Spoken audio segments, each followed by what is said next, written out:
आदरणीय दर्शक एवं श्रोता मित्रहरू नमस्कार। श्री स्वस्थानी व्रत कथा अन्तर्गत रहेर श्री स्वस्थानी व्रत कथा तपाईँहरूलाई हाम्रो यस च्यानलबाट सुनाउँदै आइरहेका छौँ।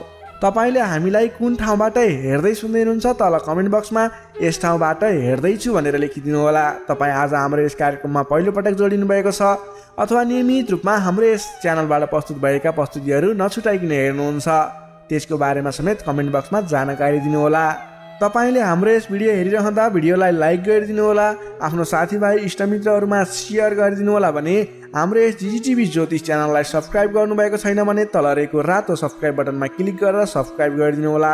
सँगै आउने बेल आइकनमा क्लिक गरेर नोटिफिकेसनलाई अलमा सिलेक्ट गर्नुहोला, जसको माध्यमबाट हाम्रो च्यानलबाट प्रस्तुत भएका भिडियोहरू सर्वप्रथम तपाईँलाई नोटिफिकेसनबाट प्राप्त हुनेछ र तपाईँले कुनै पनि भिडियोहरू हेर्न छुटाउनु पर्ने हुँदैन। आगामी दिनमा हाम्रो यस च्यानलबाट कस्तो खालको कार्यक्रमहरू ल्याइदिए हुन्थ्यो जस्तो लाग्छ त्यसको बारेमा समेत सल्लाह सुझाव प्रतिक्रियाको अपेक्षा राख्दछौँ। यही अनुरोध गर्दै अब लाग्दैछौँ आजको श्री स्वस्थानी व्रत कथातर्फ। कथा वाचनमा हुनुहुन्छ पण्डित श्री शिशिर भट्टराई। कथा प्रारम्भ गर्नुभन्दा पहिला हातमा फुलपाती लिएर मङ्गलाचरण सुरु गरौँ। ओम यं ब्रह्मा वरुणेन्द्र रुद्रमरुतः स्तुनुवन्ति दिव्यैस्तवैर्वेदैः साङ्गपदक्रमोपनिषदैर्गायन्ति यं सामगाः ध्यानावस्थिततद्गतेन मनसा पश्यन्ति यं योगिनो यस्यान्तं न विदुः देवाय तस्मै नमः। श्रीमच्चन्दनचर्चितोज्ज्वलवपुः शुक्लाम्बरा मल्लिका मालालङ्कृतकुण्डला प्रविलसन्मुक्तावलीशोभिता सर्वज्ञाननिदानपुस्तकधरा रुद्राक्षबालाकरा वाग्देवी वदनाम्बुजे वसतु मे त्रैलोक्यमाता चिरम्। मूकं करोति वाचालं पङ्गुं लङ्घयते गिरिं यत्कृपातमहं वन्दे परमानन्दमाधवम्। नमो भगवते तस्मै व्यासाय मिततेजसे यस्य प्रसादात् वक्ष्यामि नारायणकथामिमाम्। नारायणं नमस्कृत्य नरं चैव नरोत्तमं देवीं सरस्वतीं व्यासं ततो जयमुदीरयेत्। अत एकोनविंशोऽध्यायः। कुमारजी आज्ञा गर्नुहुन्छ, हे अगस्त्य मुनि, तिमी ध्यानपूर्वक सुन। यदि पातालका कुरा सुनाए, अब मर्त्यमण्डलको कुरा भन्दछु। पूर्वकालमा मर्त्यमण्डलको हिमालको दक्षिण भागमा ब्रह्मपुर नामको एउटा नगर थियो। त्यहाँका कर्मिष्ठ ब्राह्मणहरू प्रशस्त सम्पत्ति पाई वेद पुराण आदि शास्त्र अध्ययन गरेर आफ्ना आफ्ना धर्म कर्मको पालन गरेर बसेका थिए। त्यही एउटा शिवभट्ट नामका अत्यन्त दिन दरिद्र ब्राह्मण पनि थिए। गरिब भए पनि तिनी लोभ मोह त्यागेका र आफ्नो सत्कर्मको पालना गर्दथे। तिनकी सती नामकी ब्राह्मणी थिइन्। ती विप्र दम्पति अन्यन्य प्रीतिले बसेका थिए। घरमा धन सम्पत्ति नहुनाले निकै कष्ट पाएर एक दिन शिवभट्टले आफ्नी पत्नीसित भने, हे प्रिय, हाम्रो घरमा सम्पत्ति छैन, त्यसै नहुनाले बार बार कष्ट भोगिरहेका छौँ। अब सम्पत्ति प्राप्त गर्न सिद्धि गणेशको सेवा गरौँ भन्ने सल्लाह गरी दुवै पति पत्नी 8 दिनको मङ्गलबार बिहानै उठी कष्टपूर्वक सिद्धि गणेशको सेवा गर्न लागे।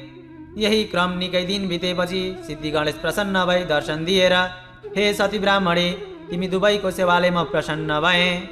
जे इच्छा छ सो वरदान माग भनेर शिवभट्टले सिद्धि गणेशलाई दण्डवत प्रणाम गरी अञ्जली जोडेर, हे गणनाथ, अरू के वर मागौँ? पूर्व जन्ममा नकमाएको हुनाले यस जन्ममा दरिद्री भएर कष्ट भोगिरहेका छौँ। अब सम्पत्ति पाउने इच्छाले हजुरको सेवा गरेका हौँ। सम्पत्ति दिई कष्ट निवारण गरिदिनुहोस् भनी बिन्ती चढाए। अनि सिद्धि विनायकले आज्ञा गर्नुभयो, हे शिवभट्ट, आजको 8 दिनमा मङ्गलबार बिहानै आई मेरो पूजा गर्नु। उसै बेला मेरो मुखेन्जेल जो देखाउला त्यो घर लगी तसलामा राखी माथिबाट तसलाले नै छोपिदिनु। 4 दिनपछि छोपेको तसला झिकी हेर्नु, सुन रहला, अनि त्यसका प्रभावले प्रशस्त सम्पत्ति पाई सुखी हुनेछौ। तिमीलाई सम्पत्ति हुने वरदान दिए, अब आफ्नो घर जाऊ। यति गणेशजीको वचन सुनि शिवभट्ट ब्राह्मण र सती ब्राह्मणीले सिद्धि विनायकलाई दण्डवत प्रणाम गरे। अनि विनायक अन्तर्धान भएपछि उनीहरू फर्केर घर गए। 8 दिन बित्यो र मङ्गलबार बिहानै पूजा सामग्री लिएर ती विप्र दम्पति सिद्धि विनायकको मन्दिरमा गएर उनको अगाडि एउटा लड्डु देखे। अनि दुवै पति पत्नीले नित्य जस्तै विनायकको पूजा गरेर त्यो लड्डु घर लगी तसलामा राखी माथिबाट तसलाले नै छोपिदिए। 4 दिनपछि छोपेको तसला झिकी हेर्दा सुनको लड्डु भइरहेको देखि प्रसन्न भएर सुरक्षित गरी राखे। उसै दिनदेखि शिवभट्ट ब्राह्मण उसै सुनका प्रभावले असंख्य सम्पत्ति पाई सुखी भए। 10 घर डोली भिक्षा मागेर खाने शिवभट्टले सम्पत्ति पाएपछि एक दिन आफ्नी स्त्रीसित भने, हे सती, पूर्व जन्ममा दान धर्म गर्न नसकेकोले यस जन्ममा कष्ट भोग्यौं। अब सिद्धिविनायकको कृपाले सम्पत्ति भयो। अब यस जन्ममा दान धर्म नगरे अर्को जन्ममा फेरि दरिद्र भई कष्ट पाउनेछौँ। अत दान धर्म गरौँ भनी दुवै पति पत्नी नित्य नारायणी गंगा स्नान गरी उही हरिहरको पूजा गरेर सुवर्णादि अनेक द्रव्य दान गरी घर आउँथे। यसै दानका तानमा उनले विष्णुको मन्दिर बनाए, शिव मन्दिर तयार गराए, सिद्धिविनायकको मन्दिरलाई जगमग तुल्याए, धेरै नै बडा बडा पोखरी बनाए, वापीहरू र इनारहरू खनाए। बरका पिपलका, पाकडाका, शमीका, आँपका, कटहरका, बडहरका, कटुसका, ओखरका, डुम्रीका, खस्रेताका, चिउरीका, लप्सीका वृक्षहरू रोपाए। निउवाका, कागतीका, लिचीका, पेडारका बगैँचा लगाए। ठाउँ ठाउँमा नाना भाँतीका फुलका फुलबारी सजाए। गरिब गुरुवाहरूलाई दान दिन भरिभरि धेरै धेरै अन्न बाँडे। जताततै राम्रा राम्रा पाटिपा वा सत्तलहरू बनाए। बाटा बाटामा अनेक ठाउँ पौशालाहरू बनाउन लगाए। ती पौशालाका नजिकै छायादार पाकडका, चाँपका रुखहरू रोपाए। ती वृक्षका फेदमा बिसाउन चौतारा बनाए। देवघाटका वरिपरि साधु सन्त पकड तीर्थयात्रीहरूलाई बास बस्न धर्मशाला बनाइदिए। अनेक कुटीहरू बनाए। तीर्थयात्रीहरूका लागि सदाव्रत खोलिदिए। पाठशाला खोलेर विद्यार्थीहरूलाई पढाउनका लागि, गुरु तथा बस्नका लागि छात्रावास अनि खानका लागि भोजनालयको व्यवस्था गरे। त्यस्तै अरू पनि अनेक दान धर्मका कार्य गरे। त्यसरी दान धर्म गर्नाले शिवभट्ट ब्राह्मणीको सम्पत्ति झन्झन बढ्दै गयो। त्यो देखेर एक दिन शिवभट्टले आफ्नी पत्नीसित भने, हे स्त्री, सम्पत्ति मात्र भएर के गर्ने? हामी वृद्ध भयौँ, हाम्रा सन्तान छैनन्। पछि यो सम्पत्तिको रक्षा को गर्ला? अत सन्तानको निम्ति फेरि सिद्धिविनायकको सेवा गरौँ। यस्तो सल्लाह गरेर अघि जस्तै 8 दिनमा मङ्गलबार बिहानै सिद्धिविनायकको सेवा गर्न लागे। तिनका निष्कपट सेवाले विनायक प्रसन्न भई दर्शन दिएर, हे शिवभट्ट ब्राह्मण, तिम्रो सेवाले म प्रसन्न भएँ, वरदान माग भन्नुभयो। त्यस्तो कृपा सुनि शिवभट्ट र सतीले अञ्जली जोडी बिन्ती गरे, हे गणनाथ, हजुरका कृपाले सम्पत्ति पायौँ तर सन्तान छैनन्। त्यो सम्पत्तिको रक्षा पछि कसले गरिदेला? अत सन्तान पनि दिनुहोस्। तिनको यस्तो प्रार्थना सुनि सिद्धिविनायकले आज्ञा गर्नुभयो, हे शिवभट्ट, सन्तान पाउनका लागि तिमीले 3 वर्षसम्म लगालग माघ स्नान गर्नुपर्छ, अनि मात्र तिमीलाई म सन्तान दिन सक्दछु। मकर राशिमा सूर्य सरेको दिनदेखि त्यस राशिमा सूर्य रहेसम्मका 30 दिनलाई माघ महिना भन्दछन्। ती 30 दिनमा गरिने नियमपूर्वकको नित्य स्नानलाई नै माघ स्नान या मकर स्नान भन्दछन्। जस्तै प्रत्येक दिन सूर्य उदाउँदा रातभरि चिसिएको वातावरणमा पूर्वतिरबाट आइरहेका सूर्यका ताता किरण मिसिएर उत्पन्न भएको ओसिलो तुवालोले छेकिएर सूर्य राता देखिन्जेलको चिसो तातो मिसिएको वातावरणीय अति पुण्यदायी र स्वार्थवर्धक हुन्छ। त्यस्तै सूर्य दक्षिणायन भएका बेलाको अन्तिम चिसो वातावरणबाट सूर्य उत्तरायणतिर सर्दाको तातो वातावरण प्रारम्भ हुँदा चिसोमा बढ्दो तातो मिसिँदै गएको माघ महिना पनि अति पुण्यदायी हुन्छ। अरू प्रत्येक राशिमा सूर्य सर्दा प्रकृतिका भिन्न भिन्न वस्तुहरूमा सूर्यका भिन्न भिन्न प्रभाव परे झैँ मकर राशिमा सूर्य सर्दा सूर्यको पुण्यदायी प्रभाव पानीमा परेको हुन्छ। यसैले माघ महिनाको माघ स्नान माघदान अति पुण्यदायी हुन्छ। त्यस पुण्यले चिताएको चिज पुर्याउँछ।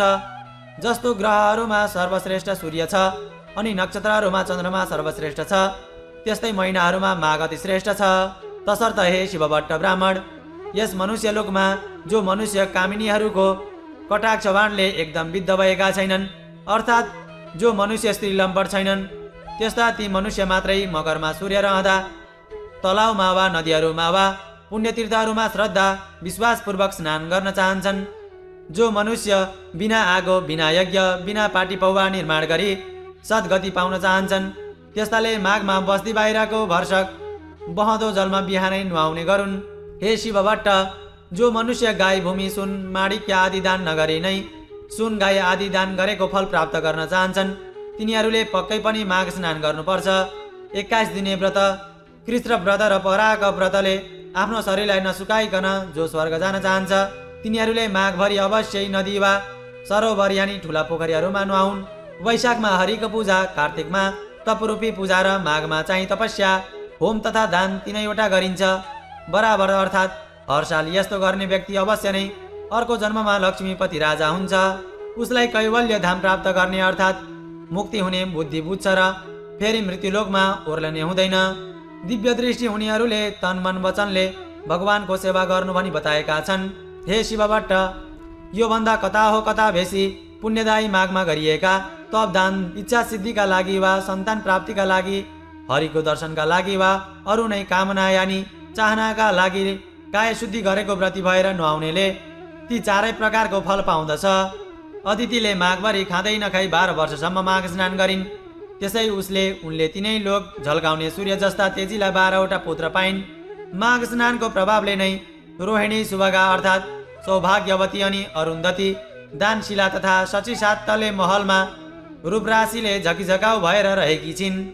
जसले मकरमा सूर्य रहँदा नदी वा तलाउमा स्नान गर्ने गरेको छ, तिनीहरू यस संसारमा सफा स्वच्छताको शोभाले भरिएको सुन्दरी सुन्दरी नर्तकीहरू, आँगनमा नाचिएको दियाका तातीले झलझलाकार सुन्दरी स्त्रीहरूले खचिखचाउ भएको गीत बाजाका स्वर ध्वनि भइरहेको, मङ्गल कार्यहरूको विधि विधानले शोभिएको, वेदका ध्वनिले पवित्र पारिएको, विद्वान ब्राह्मणहरू विराजिएको, देवताहरूको पूजाले आनन्ददायक तथा सधैँ पाहुनाको लहरको लागिरहने घरमा प्रसन्नतापूर्वक बस्न पाउँछन्। प्यारो वस्तुको त्याग र नियमको पालना गरेर जसले माघ महिनामा प्रशस्त दान दिएको छ, जसले मुरारी भगवानको पूजा गरेको छ, त्यो मनुष्य अति उत्तम अति श्रेष्ठ हो। माघ महिना सत्कर्मीलाई सधैँ धर्म दिन्छ र उसको पाप पखाल्छ। सदा इच्छापूर्वक चाहनेलाई उसले चाहेको फल दिन्छ, त्यो नचाहनेलाई ज्ञान दिन्छ। जुन लोक ज्ञानीहरूलाई जुन लोक वनमा बसेर तपस्या गर्नेहरूलाई जुन लोक विष्णुका भक्तहरूलाई मिल्छ, ती लोक माघमा नित्य स्नान गर्ने मानिसहरूलाई सदाका लागि मिल्छन्। हे शिव भट्ट, अरू पुण्यहरूले त पुण्य भोग सकिएपछि स्वर्गबाट फर्कनुपर्छ, तर माघ स्नान गर्ने मनुष्यहरूले त कहिल्यै पनि स्वर्गबाट फर्किनु पर्दैन। जो मनुष्य माघमा स्नान गरेर दुधालु गाई वैदिक ब्राह्मणलाई दान दिन्छ, त्यस गाईका सर्वाङ्ग जति रहन्छन् त्यति 1000 वर्षसम्म त्यो मनुष्य स्वर्गमै रहन्छ। जो माघ स्नान गर्ने मनुष्य गुड, सखर, मुछेका तिल दान गर्छ, त्यसका सबै पाप पखालिएर निश्चय नै त्यो मनुष्य निर्मल भएर सुशोभिन्छ। किनकि सबै धान्यहरू मध्ये तिल जो छ त्यो पाप नाश गर्नेवाला हो। त्यसकारण हे शिव भट्ट, माघमा प्रयत्नपूर्वक सकेसम्म तिल दान गर्नुपर्छ। नियमपूर्वक माघ स्नान गर्नेले ब्राह्मण भोजन पनि गराउनुपर्छ अनि ब्राह्मण भोजनद्वारा आफ्ना पितृहरूलाई तृप्त पारेर शुद्ध आत्मा भएको त्यो मनुष्य विष्णुको परमात्मा पद प्राप्त हुन्छ। त्यसकारण प्रयत्नपूर्वक पनि माघ महिनाकन दानले बिताउनु पर्दछ। कसैले पनि माघ महिनालाई बिना दानले बिताउनु हुँदैन। आफ्नो सावकाश अनुसार विचारेर पक्कै पनि माघमा सधैँ दान गर्नुपर्दछ। जो मनुष्य माघ स्नान गरेर ब्राह्मणहरूलाई जुत्ता कमण्डलु दान दिन्छ, त्यो मनुष्य अवश्य स्वर्गमा गएर रहन्छ। माघ स्नान रूपे उत्तम तपस्या गर्ने मनुष्य कदापि दान बिना माघ बिताउँदै नबिताओस्, किनकि त्यो दानले स्वर्ग प्राप्त हुन्छ। दानले नै स्वर्ग मिल्दछ, दानले नै सुख मिल्दछ, दानले नै पाप नाश हुन्छ।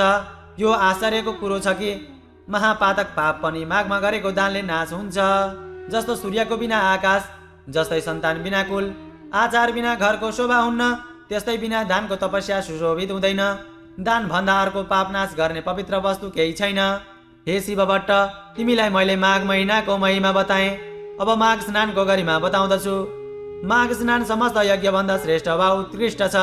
सबै प्रकारको दानको फल दिनेवाला छ र माघ स्नान सबै प्रकारका व्रत र तपस्याको समान पुण्यदायक छ। माघ स्नानको प्रभावले अति शुद्ध मन भएका मानिसहरू पितृकुल मातृकुल दुवै कुलका पितृहरूलाई स्वर्गमा थन्क्याएर अनि उज्जवल चेहरा भएका आफूहरू चाहिँ अत्यन्त राम्रा, जता चितायो उतै चल्ने श्रेष्ठ विमानहरूमा चढेर स्वर्ग जान्छन्। जो मनुष्यहरू सधैँ पाप गर्दछन्, सधैँ दुराचार गर्दछन् र कुमार्गमा चल्दछन्, त्यस्ता मनुष्य पनि जो माघ स्नान गरेर हरिको पूजा गर्दछन् भने ती पनि यहाँ पापहरूबाट छुट्छन्। जो कहिल्यै साँचो बोल्दैनन्, जो सधैँ आमा बाबुलाई सताउँछन्, जसको स्थिति कुनै पनि आश्रममा छैन, जसले आफ्नो कुल धर्म त्यागेका छन् अनि जो पाखण्डी छन्, त्यस्ता मनुष्य पनि सज्जनको गति पाउँछन् र माघमा गरेका स्नानका पुण्यहरूले भवसागर तर्दछन्। पृथ्वीतलका पुण्यतीर्थहरूमा माघ स्नान गर्न पाउनु मनुष्यहरूलाई अति दुर्लभ छ, किनकि त्यस माघ स्नानको प्रभावले मनुष्यहरूले ब्रह्मज्ञानीले पाउने पद पाउँछन्। यसबारेमा कुनै चिन्ता गर्नुपर्ने कुरै छैन। हे शिव भट्ट, माघ महिनामा कल्पवास बस्नु, दान गर्नु, हरिको मन्दिरमा जानु, हरिको पूजा गर्नु, यी सब कामका पुण्य अक्षय अर्थात् नासिने हुन्छन्। त्यसकारण यथाशक्ति यानि सावकाश अनुसार मनुष्यहरूले प्रयत्नपूर्वक माघ स्नान गरेर लुगा भरभराउँदो मकल, सुवर्ण आदि दान गर्नुपर्छ। माघमा जो अन्नदान गर्छ उसलाई देवलोकमा अमृत पान गर्न मिल्छ। जो सुनदान गर्दछ उसले इन्द्रको समीपमा बस्न पाउँछ। दियो अग्नि अर्थात् सल्काएको मकल, सुन्दर वस्त्र दान गर्ने मनुष्य सधैँ तेजस्वी भएर सूर्यलोकमा बस्न पाउँछ। यज्ञहरूले उत्तम उत्तम दानहरूले, उज्जवल तपस्याहरूले, ब्रह्मचर्यको धारणाले, शुभयोगमा गरिएको पूजाले पापीहरू यस लोकमा त्यति शुद्ध हुँदैनन् जति पुण्यतीर्थहरूमा माघ महिनामा गरिएका स्नानले शुद्ध हुन्छन्। जो मनुष्य माघ महिनामा आधा सूर्य उदयको बेलामा पुण्यतीर्थहरूमा स्नान गर्दछन् तिनीहरू पाप गर्ने नै भए पनि तिनले नरकमा दुःख समूहको सन्ताप अनि सही नसक्नुको यातना भोग्न जानु पर्दैन। जो मनुष्य माघ महिनामा नुहाएर विष्णुको पूजा गर्दछन् ती मनुष्य स्वर्ग भोग सकिएर फेरि पृथ्वी तलमा फर्केपछि कल्याण मूर्ति, राम्रा भाग्यमानी, प्रिय बोल्ने, धर्मात्मा, धनाढ्य शतायु राजा हुन्छन्। दन्केको आगोमा हालेको काठ समूह जसरी तुरुन्तै भस्मावेश हुन्छ त्यसै गरी माघ स्नान सानो वा ठुलो पापहरूको राशि बिलाउँछ। मनुष्यहरूले राशिले बाँडीले मनले पनि जानेर वा नजानेर जो पाप गरेको छ त्यो पाप समूह पुण्यतीर्थमा गरेको माघ स्नानले हृदयमा झल्केका विष्णुले अज्ञान नाशे झैँ सबै बढ्दछन् अर्थात् नासिन्छन्। यदि कुनै मनुष्य आफूले गरेका पाप समूहको भोग गरिरहेको छ संयोगवश पनि कुनै बेला कुनै पुण्यतीर्थमा एकाएक पुगेर त्यस मनुष्यले माघ स्नान अचानकै गर्यो भने तुरुन्तै त्यसको त्यो पाप समूह नाश भइहाल्छ। यसबारे तिमी आफ्नो मनमा कति पनि संशय नल्याऊ। हे शिवभट्ट, विशेष गरेर यो कर्मभूमि भारतवर्षको पुण्यभूमि आर्यावर्तमा अर्थात् 750 कोश पूर्व पश्चिम लामो हिमालय र त्यस्तै 500 कोश लामो विन्ध्याचलको बीचको भूमिमा रही माघ स्नान नगर्ने मनुष्यहरूको जन्म बेकारको कहिएको छ। जस्तै सूर्य बिनाको आकाश, चन्द्रमा बिनाको नक्षत्र, बिना माघ स्नानको सत्कर्म शोभित हुँदैन। माघ स्नान मात्रले पनि जस्तो केशव भगवान प्रसन्न हुनुहुन्छ अरू व्रतदान तपस्याले हरि भगवान त्यस्तो प्रसन्न हुनुहुन्न। जस्तै सूर्यको तेज जस्तो तेज अरू कुनै तेज छैन त्यस्तै माघ स्नानको बराबर अरू कुनै यज्ञ याग आदि क्रिया छैन। तसर्थ वासुदेवलाई प्रसन्न पार्नका लागि, सारा पापहरूलाई हटाउनका लागि, अन्तमा स्वर्ग प्राप्तिका लागि मानिस माघ स्नान गर्ने गरोस्। खुब स्याहार गरिएको हृष्टपुष्ट बलियो तर माघ स्नान नगरेको अशुद्ध र अनित्य निन्द्य शरीरले के हुन्छ र? हड्डीहरूको ढाँचा नसाहरूले कसिएको, मासुले लिपिएको, छालाले मडिएको, दुर्गन्धितले भरिएको, दिशा पिसाबको पात्र, बुढियाई शोक विपत्तिले व्याप्त, रोगको घर, आतुर, रगत बग्ने, क्षण भङ्गुर, सबै दोषको आश्रय, अर्काको उन्नतिले दुखी हुने, अर्काको द्रोह गर्ने, छुचो लोभी, चुगुलखोर, क्रूर, कृतज्ञ, घमण्डी, त्यस्तै क्षणिक अर्थात् केही दिन मात्रको, कहिल्यै तृष्णा पुरा नहुने, उद्धत, दुष्ट, तिनै दोष कफवात पित्त भरिएको, अपवित्र वस्तु निकाल्ने, वालयुक्त, तिनै ताप दैहिक भौतिकले मोहित स्वभावैले अधर्ममा रत, 100 कणौ तृष्णाले आकुल, काम क्रोध लोभ यी नकरका द्वारले व्याप्त, परिणाममा किरा पर्ने, भस्म हुने वा कुकुरहरूको भोजन हुने यस्तो यो लाची शरीर यदि माघ स्नान गरिएको छैन भने व्यर्थ छ। पानीमा फोका जस्तै, जन्तुमा पुतली वा धमिरा जस्तै ती माघ स्नान नगर्ने मनुष्यहरू केवल मर्नका लागि मात्र जन्मन्छन्। विष्णु भगवानलाई नमान्ने ब्राह्मण धिक्कार हो, जोगीहरूको श्राद्ध धिक्कार हो, ब्राह्मण नभएको ठाउँ धिक्कार हो, आचार नभएको कुल धिक्कार हो, घमण्डले युक्त धर्म धिक्कार हो, क्रोधले युक्त तपस्या धिक्कार हो, बिना दृढताको ज्ञान धिक्कार हो, अल्छीको शास्त्र धिक्कार हो, आफ्नो मान्यजनका श्रद्धा भक्ति नगर्ने नारी धिक्कार हो, त्यस्तै नै गुरुको सेवा नगर्ने ब्रह्मचारी धिक्कार हो, नतन्केको आगोमा गरिएको होम धिक्कार हो, साक्षी बिनाको निर्दोषता धिक्कार हो, उपजीविका अर्थात् शरीर व्यापारले जीवन चलाउने कन्या धिक्कार हो, आफ्ना लागि मात्रै पकाइएको भोजन धिक्कार हो, शूद्रका घरको भिक्षा यानि चन्दाले गरिएको यज्ञ धिक्कार हो, कृपणको धन धिक्कार हो, अभ्यास नगरिएको विद्या धिक्कार हो, प्रजासँग विरोध गर्ने राजा धिक्कार हो, जिउनका लागि गरिएको तीर्थ धिक्कार हो, केवल जीवन चलाउनका लागि गरिएको व्रत धिक्कार हो, झुठो तथा चुगलखोरी बाँडी धिक्कार हो, सन्देहास्पद मन्त्र जप धिक्कार हो, चञ्चल चित्तको वा अन्य मनस्कको जप धिक्कार हो, अवैधिकलाई दिएको धन धिक्कार हो, अश्रद्धाले गरिएको पारलौकिक अर्थात् परलोक सम्बन्धी काज क्रिया छ त्यो सब धिक्कार छ। हे शिवभट्ट, जस्तै यस मृत्युलोकमा दरिद्र मनुष्यहरूको जन्म धिक्कार छ त्यस्तै नै अरू मनुष्यहरूको पनि माघ स्नान बिनाको जन्म धिक्कार छ। जो मनुष्य मकरमा सूर्य रहँदा सूर्य नहुँदाहुँदै भोरैमा स्नान गर्दैन त्यो मनुष्य पापबाट कसरी छुट्ला र कसरी स्वर्ग जाला। बाहुन मारा, सुनचोरुवा, जाँड रक्सी दोगुवा, गुरुको खाटमा सुतुवा अनि पाँचौं त्यस्ताको सङ्गत गुरुवा जस्ता पापीले पनि प्रत्येक माघमा दिनहुँ मकर स्नान गर्ने गर्नाले ऊ पाप रहित हुन्छ। माघ महिनामा सूर्य केही उदाएपछि जो मनुष्य पानीमा डुबुल्की मार्छन् ती चाहे ब्रह्महत्यारा हुन्, चाहे रक्सी घुटक्याहा हुन् वा महापतित हुन्, त्यस्तालाई पनि माघ स्नान पवित्र पार्छ।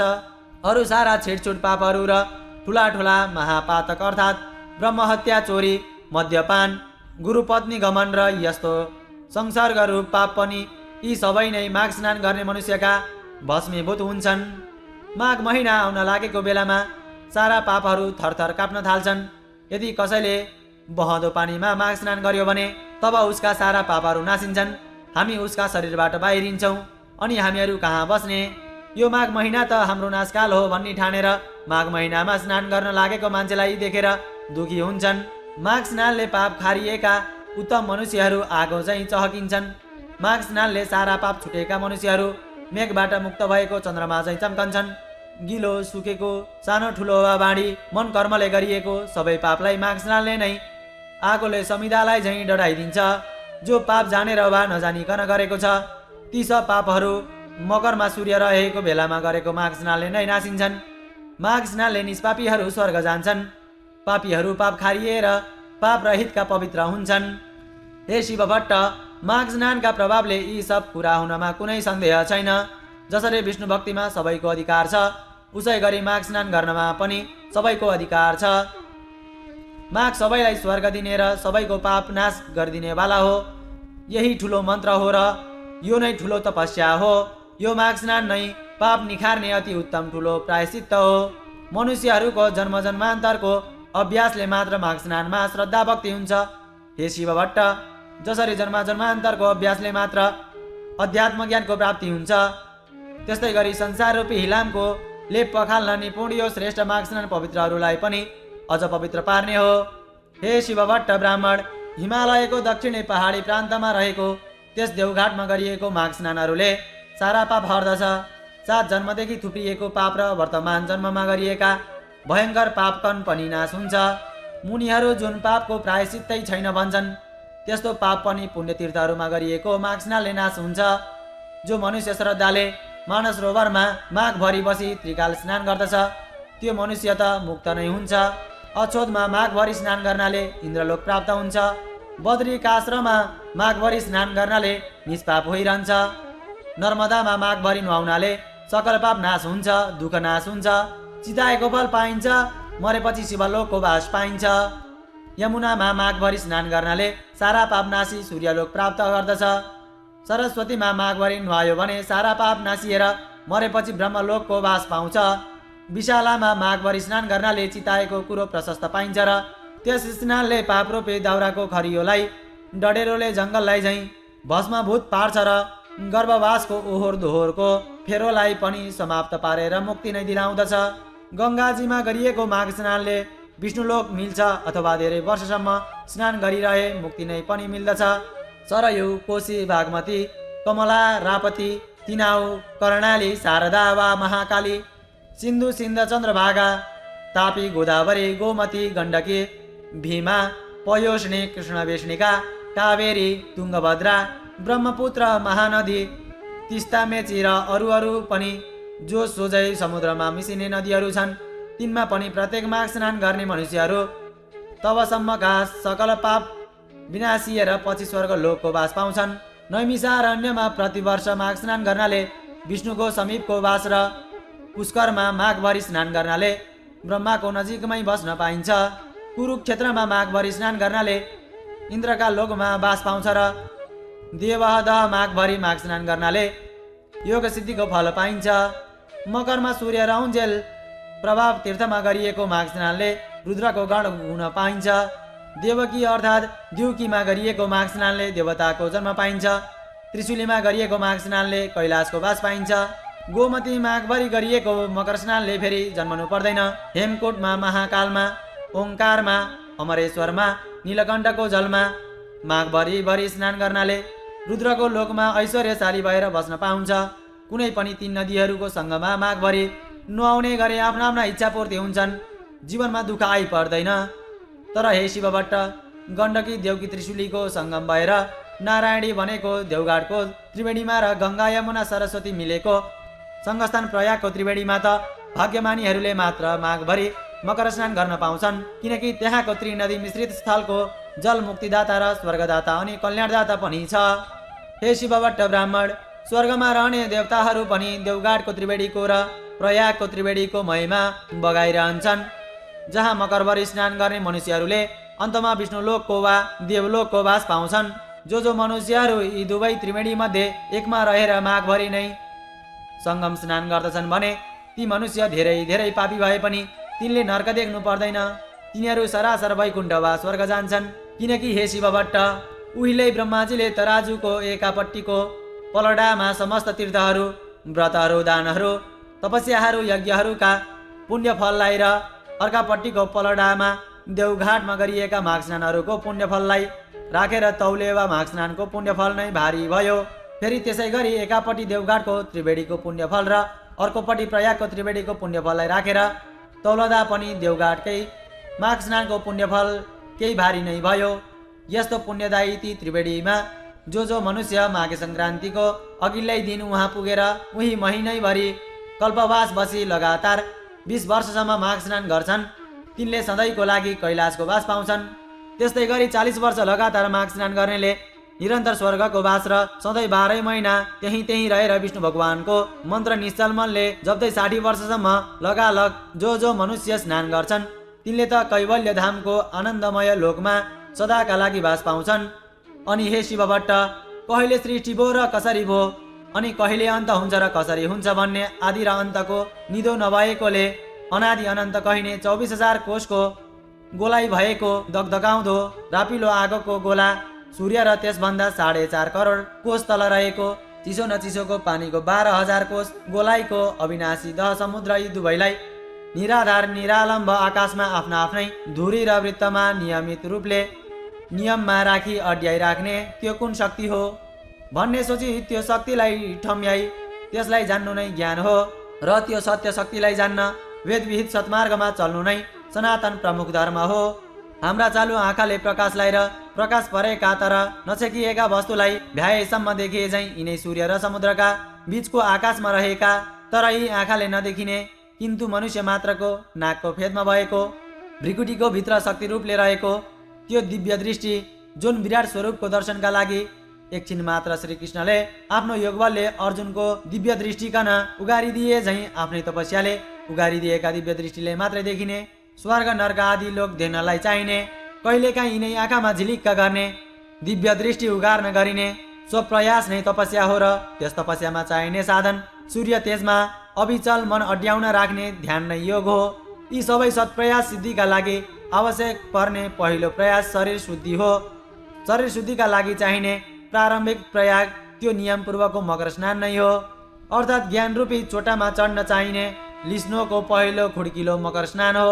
तसर्थ हरसाल गरिएको विष्णु भक्तिपूर्वकको माघ स्नानले जसरी ती माघ स्नान गर्नेहरूलाई मरेपछि शिवलोक, इन्द्रलोक, सूर्यलोक पुर्याउँछ र त्यही चिरस्थायी वासस्थान दिलाउँछ, त्यसरी नै यसै लोकमा पनि सन्तान चाहनेहरूलाई सन्तान अनि सुख शान्ति पनि दिलाउँछ।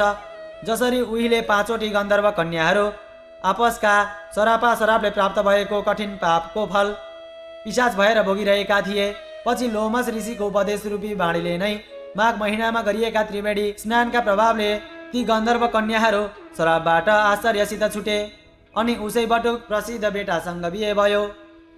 बिहे भएको 7 वर्षसम्म पनि सन्तान नभएर पिरिएका तिनीहरूलाई पछि फेरि लोमसले नै 3 वर्षसम्म 3 छाडे दह अक्षोदमा लगालग नियमपूर्वक मकर स्नान गराए तब तिनीहरूले 3 वर्ष बिराए घ्याल ती छोराछोरी पाएका थिए। यो आश्चर्य लाग्दो कथा पनि सन्तान चाहिने तिमीलाई अर्को मङ्गलबारमा म बताइदिनेछु। ओम इति श्री स्कन्द पुराणे केदारखण्डे माघमात्मे कुमारागस्त्य संवादे श्री स्वस्तानी परमेश्वरी व्रतकथायां माघ महिमा वर्णन नाम 19ोऽध्यायः। हरि हरि।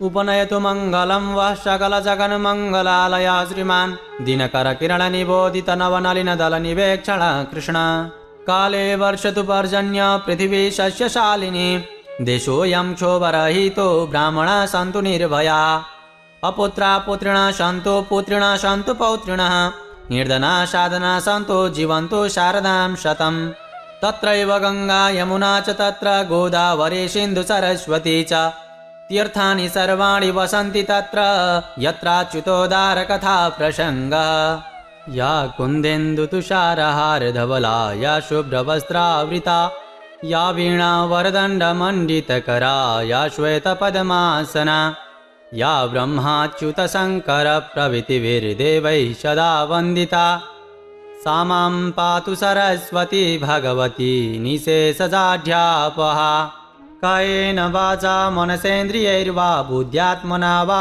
प्रकृतिस्वभावात् करोमि यद्यत् सकलं परस्मै नारायणायेति समर्पयेतत् श्री स्वस्तानि देव्यार्पणमस्तु। आदरणीय दर्शक श्रोता मित्रहरू, तपाईँहरू सुन्दै हुनुहुन्थ्यो श्री स्वस्तानी व्रत कथा। तपाईँलाई हाम्रो प्रस्तुति कस्तो लाग्यो? तपाईँ हामीलाई कुन ठाउँबाट हेर्दै सुन्दै हुनुहुन्छ? आज तपाईँले पहिलोपटक हेर्नुभएको छ अथवा नियमित रूपमा हाम्रो प्रस्तुतिहरू नछुटाइकन हेर्नुहुन्छ? त्यसको बारेमा तल कमेन्ट बक्समा लेखिदिनुहोला। भोलिका दिनमा हाम्रो यस च्यानलबाट कस्ता खालका प्रस्तुतिहरू ल्याइदिए हुन्थ्यो जस्तो लाग्छ, त्यसको बारेमा समेत सल्लाह सुझाव प्रतिक्रियाको अपेक्षा राखेका छौँ। तपाईँले हाम्रो यस भिडियोलाई धेरैभन्दा धेरै व्यक्तिहरू सामु पुर्याउनको लागि सेयर गरिदिनुहोला। हाम्रो यस च्यानललाई सब्सक्राइब गर्नुभएको छैन, कृपया सब्सक्राइब गरिदिनुहोला। तपाईँले यस भिडियो हेरिरहँदा भिडियोलाई लाइक गर्नुभएको छैन, कृपया लाइक गरिदिनुहोला भने भोलिका दिनमा हाम्रो यस च्यानलबाट प्रस्तुत गर्ने कार्यक्रमहरूलाई नछुटाइकन हेर्नुहोला। यही अनुरोध गर्न चाहे। यही अनुरोध गर्दै आजको यस कार्यक्रमबाट म प्रस्तोता गोविन्द भण्डारी एवं वाचक शिशिर भट्टराई बिदा चाहन्छौँ। हस्त नमस्कार।